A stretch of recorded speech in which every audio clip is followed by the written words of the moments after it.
Penciptaan bumi dalam perspektif Al-Quran dan sains. Selama berabad-abad, manusia merenungkan terciptanya alam semesta. Beragam fenomena yang terjadi di dalamnya menjadi unsur yang mendorong manusia merenungkan hakikat jati dirinya dan pencipta alam semesta. Salah satu unsur menarik dari proses perenungan manusia adalah seperti yang dialami oleh Nabiullah Ibrahim alaihissalam.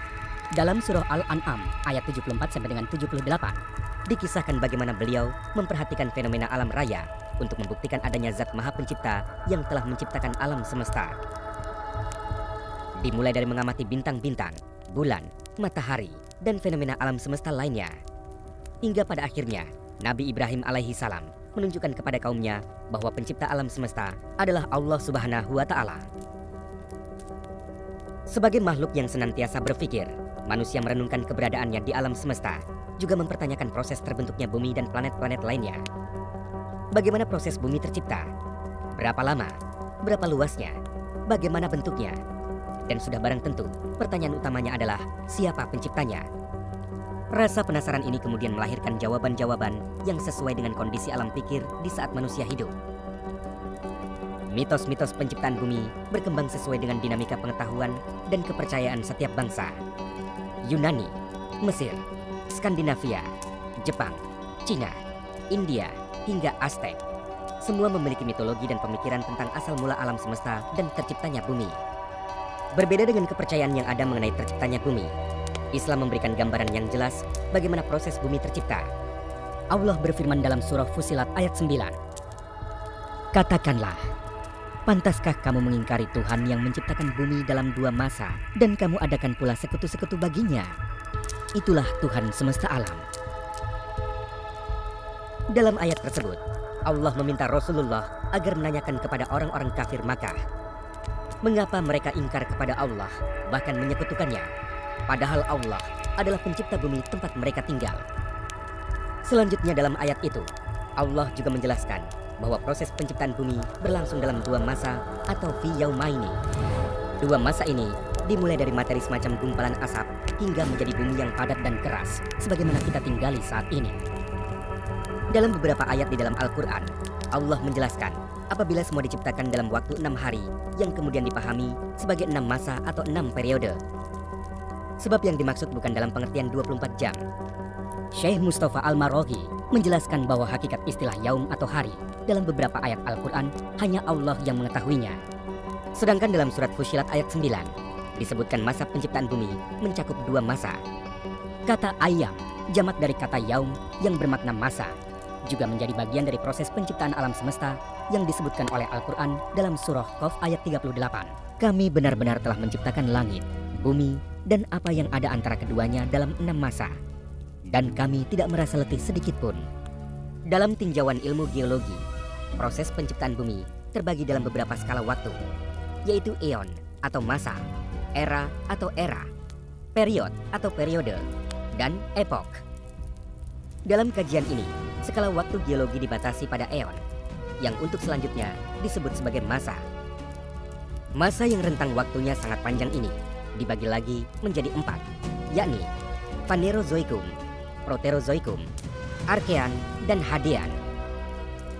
Masa-masa ini menandai terciptanya bumi dari awal hingga proses menjadi seperti saat ini, yaitu manakala bumi terbentuk semula oleh sekumpulan gas dan debu lebih dari 4,5 sampai 4,6 miliar tahun silam.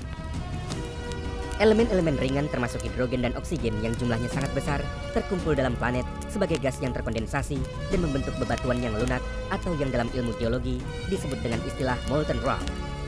Kemudian material-material berat memisahkan diri dan menempati tempat yang dalam, sedangkan material ringan naik ke atas. Fase atau masa inilah yang disebut sebagai era Hadean Eon atau masa Hadean, di mana bumi masih pada awal penciptaannya dan belum terbentuk bebatuan kecuali meteorit.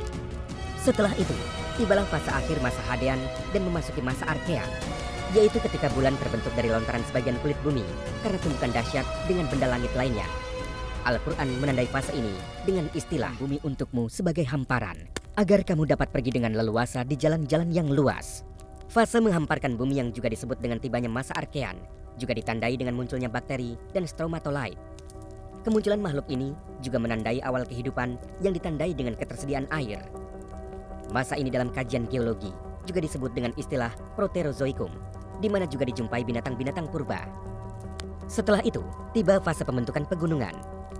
Masa ini bisa jadi dimulai sejak akhir Proterozoikum atau sekitar 542 juta tahun yang lalu. Pada masa ini, selain ditandai dengan terbentuknya pegunungan di wilayah interaksi dua lempengan bumi, juga ditandai dengan musnahnya dinosaurus. Semenjak saat itu pula, bumi mengalami perkembangan secara evolutif hingga hari ini. Dalam surah Nuh ayat 19 di atas, Allah menjadikan bumi sebagai hamparan agar makhluk hidup leluasa berjalan di atas permukaan dan menjelajahi bumi.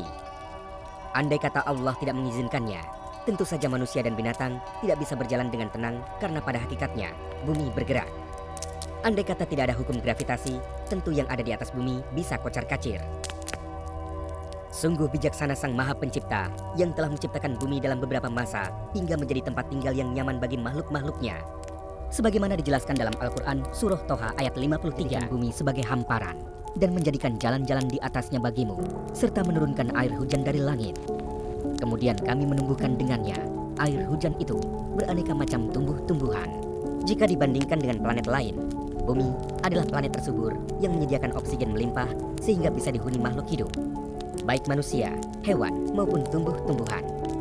Anugerah ini seharusnya membuat manusia memahami posisinya sebagai Khalifatullah fil Ard yang diberi tanggung jawab oleh Allah dalam mengelola dan menjaga alam. Maha suci Allah yang telah menciptakan alam semesta ini sesuai dengan fungsinya masing-masing. Tidak ada yang sia-sia dari ciptaan Allah. Seluruh komponen jagat raya ini berinteraksi satu sama lain dengan harmoni yang sempurna dan sangat terukur, sebagaimana disebutkan oleh Allah dalam surah Al-Hijr ayat 21. Dan tidak ada sesuatu pun melainkan pada sisi kamilah perbendaharaannya, dan kami tidak menurunkannya melainkan dengan ukuran tertentu. Apabila ditinjau dari segi iklim, suhu udara, curah hujan, hingga kecepatan angin yang dikendalikan oleh keseimbangan energi bumi dan atmosfer, rata-rata energi yang diserap dari sinar matahari seimbang dengan energi yang dipancarkan kembali oleh bumi berupa sinar inframerah yang sifatnya panas. Allah menyeimbangkan kondisi seperti ini sehingga bumi cocok dijadikan tempat tinggal manusia. Adanya oksigen membuat manusia leluasa bernafas. Adanya air menyebabkan bumi semakin subur. Bahkan komposisi bumi sebagian juga terdiri dari air. Adanya air membuat tanah juga semakin subur. Peradaban manusia juga dibangun di sekitar sumber mata air, baik berupa danau maupun sungai. Dalam surah Al-Mulk ayat 3-4, Allah memberikan penekanan bahwasannya alam semesta beserta isinya Dia ciptakan dalam keadaan seimbang, indah dan bermanfaat. Dan manusia sebagai makhluk berakal boleh menikmati dan memanfaatkannya, tetapi tidak boleh merusak. Juga yang menciptakan 7 langit berlapis-lapis. Kamu tidak akan melihat pada ciptaan Tuhan yang Maha Pengasih ketidakseimbang sedikit pun. Maka lihatlah sekali lagi, adakah kamu melihat suatu celah? Ketika menafsirkan ayat tersebut, Profesor Quraisy Shihab menyatakan, seandainya dentuman itu tanpa direncanakan atau terjadi secara kebetulan, maka keharmonisan alam raya ini tidak mampu terjadi. Tetapi itu terjadi karena Allah Sang Penciptanya mengatur dentuman itu sedemikian rupa sehingga tidak terjadi ketidakseimbangan. Dengan kata lain, Allah mengatur sejak dentuman pertama hingga perjalanan benda-benda alam ini hingga kini. Terwujudlah suatu keseimbangan yang demikian teliti dan menakjubkan, sehingga keharmonisan seluruh bagian alam raya ini dapat kita saksikan. Sebagai sunatullah, bumi senantiasa bergerak, berotasi pada sumbunya, dan bergerak secara eliptikal mengelilingi matahari. Bumi merupakan salah satu planet dalam sistem tata surya yang merupakan salah satu dari ratusan miliar bintang di galaksi Bima Sakti. Allah juga melindungi bumi dengan menyelimutinya melalui hidrosfer, atmosfer, dan magnetosfer yang melindungi bumi dari benda-benda luar angkasa seperti meteorit dan lain-lain.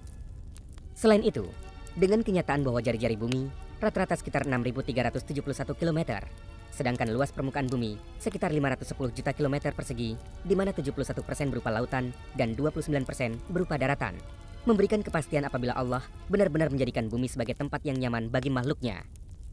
Bumi juga memiliki sifat-sifat fisis, antara lain memiliki medan magnetik, medan gaya berat alias gravitasi, medan elektromagnetik, dan dapat menghantarkan gelombang-gelombang elastis. Dengan menggunakan sifat-sifat bumi seperti ini, manusia mampu melihat apa yang terdapat di dalam bumi. Misalnya, ketika mencari sumber minyak bumi, maka para ahli menggunakan metode seismik yang dikembangkan berdasarkan sifat bumi yang mampu menjalarkan gelombang elastik. Metode gaya berat, magnetik, maupun elektromagnetik juga digunakan dalam mencari sumber daya bumi. Tanggung jawab manusia sebagai Khalifatullah fil Ard adalah memanfaatkan bumi sebaik mungkin dan menjaganya agar tidak rusak akibat ulah manusia sendiri. Jika manusia merusak bumi, maka keseimbangan alam akan berkurang. Akibatnya, bencana akan datang dan yang merasakan dampaknya bukan saja manusia, melainkan makhluk hidup lainnya.